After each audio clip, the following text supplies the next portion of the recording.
Shared Future News volunteer Raquel Gomez interviewed Brendan McCourt, a journalist, filmmaker, and producer for over 30 years, who works to empower women and young people to imagine a new vision for their communities, including through the use of virtual and augmented reality tools. This episode is part of our series on Northern Peacebuilders, interviews with individuals whose work and efforts contribute to better community relations in Northern Ireland. It is also available as a published article at Shared Future News.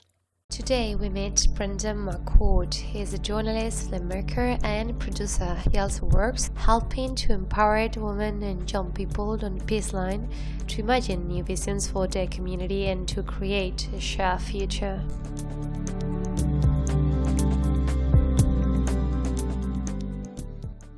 I have been a journalist and filmmaker in Belfast for the last 30 plus years, working both in newspapers, then as a producer, director in the BBC, making current affairs documentaries for many years, and a lot of investigative journalism, investigating all kinds of stories, a lot of them to do with the Troubles, murders, but also social issues like domestic violence and so on. Recently I've turned to virtual reality and augmented reality as tools. They're really just tools to tell the story in a different way. I've been working with young people and women's groups on the peace lines.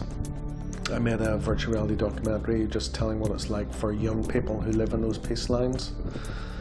And I also made an interactive virtual reality experience with women's groups. And basically they were coming together to imagine if those walls were not there anymore, what you could create in a shared space. So really it's helping to empower women and young people to imagine a new vision for their community and to find new ways of doing that. What impact have your work in the community?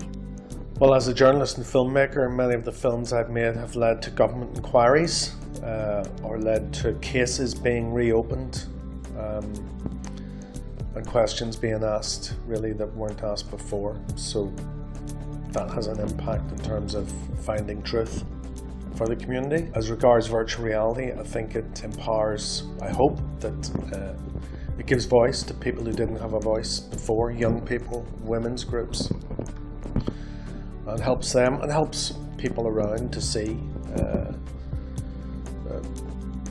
a way of looking at things like the peace walls in a different way, to ask the question is asked in the documentary, will the walls come down? So that's really putting that question back to the young people who live there and the women's groups as to do they think it should come down and will they ever come down? So it's asking those questions that maybe people would prefer not to be asked. From your perspective, how virtual reality helps people? Well, virtual reality and augmented reality are very new technologies. They're still evolving, but they are very immersive, extremely visual, and they make you feel as if you're really there. In the future, there'll be new additions to that type of experience. I think you'll be able to touch, smell, and perhaps even taste in some of these experiences that are coming. They're going to become more and more effective in immersing people in an experience that feels as if they're really there. The possibilities are endless, and it all adds up to a more engaging and memorable experience that will open our minds and have the power to hopefully change our thoughts and feelings and bring us closer to the action. They can be very powerful tools if they're used in the right. What has generally gotten better since the Good Friday Agreement? Well, I find that people here are generally more at ease with each other, more relaxed, particularly the younger generations. For example, in my documentary, I reveal that they're having relationships and children right across the peace lines. I think that's amazing and great to see. The quality of life for everyone has got very much better. It's far from perfect. I'm old enough to remember the bad old days when you had checkpoints, murders, riots, and a lot of fear around, and a very bleak future. We still have a long way to go, but when you see the turmoil and trouble in other parts of the world, we have a lot to be thankful for. We're on the road to a more open, progressive, inclusive, creative, and diverse future. and it's great to see. What challenges remain?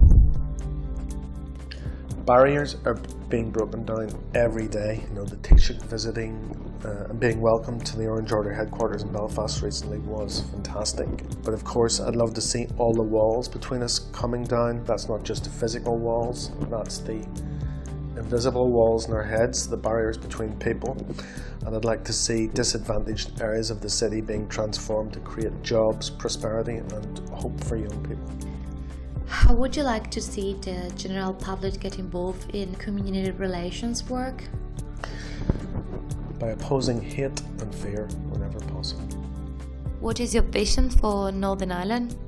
A desirable place to live, work and play if somebody could just fix the weather. What human act would represent peace for you? Truth, forgiveness. A wish for the future. To keep on pushing it to the limit and to keep on rolling with the punches.